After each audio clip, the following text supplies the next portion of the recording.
Love it or hate it, you're going to be thinking about Irresistible a couple of days after you see it. Irresistible follows a Democratic strategist played by Steve Carell, who tries to help a local candidate, Chris Cooper, win an election in a small right-wing town. The movie curiously starts by playing into real-life events. We get a montage of actual presidential candidates trying to win over voters at diners. I'm not quite sure what the montage was trying to say here. Perhaps only that all candidates, no matter their party, they look the same when trying to woo those small-town voters. We learned that Carell's character had a major role in Hillary Clinton's 2016 campaign, and he's still trying to get over the defeat. It's suggested that his rival, a Republican strategist played by Rose Byrne, helped Trump win. And we cut to a scene in which Carell and Byrne are talking to the press, and they each are speaking as bluntly and honestly as possible to the reporters. They're saying stuff like, "And now I'm going to look you in the eye and lie to you." That's just a paraphrase, but stuff like that. And the movie plays fast and loose with that type of surreal tone. Sometimes it feels like the small town in the movie is portrayed more realistically with regard to its decreasing economy, while the political aspects of the movie are satirical and over the top.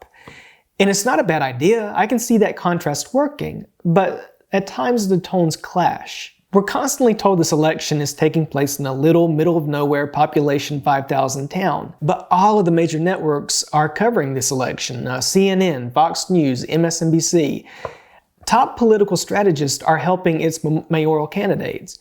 Remember in the movie Vice when you see stuff like Dick Cheney and his wife Lynn, they're talking Shakespearean to each other in their bedroom.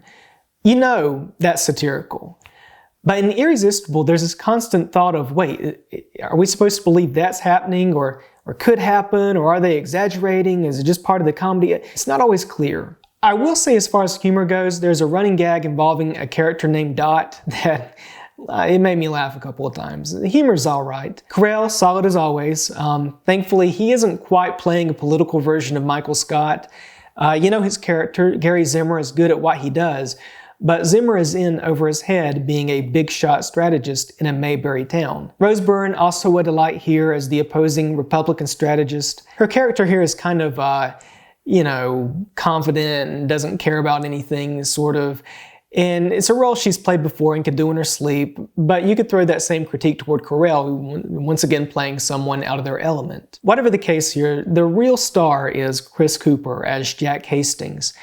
Cooper deserves a Golden Globe nomination for Best Actor or Best Supporting Actor in a Comedy. He's not a laugh riot here, but you 100% believe this guy is just a good old small-town farmer / Marine colonel from America's heartland. He's the straight man who plays off of everyone else's zaniness, and he does great. As for the plot, I won't go into spoilers, but it wasn't what I expected.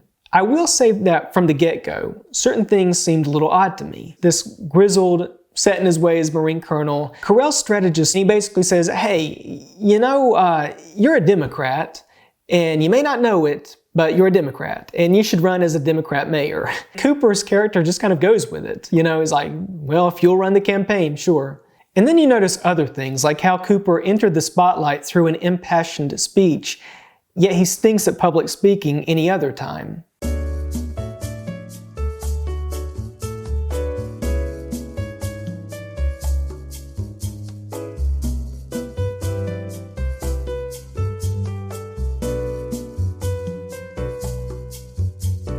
Ultimately, Irresistible doesn't live up to its title, but if you enjoy movies like Vice or Bulworth or political humor in general, you might enjoy this to some degree.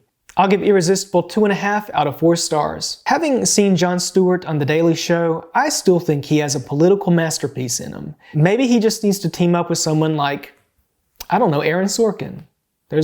Throwing that out there. If he's watching. I know he's not watching. If you enjoyed this review, please click like and subscribe. Follow me on Twitter. Until next time, this has been Josh with Movies Please. Thanks for watching.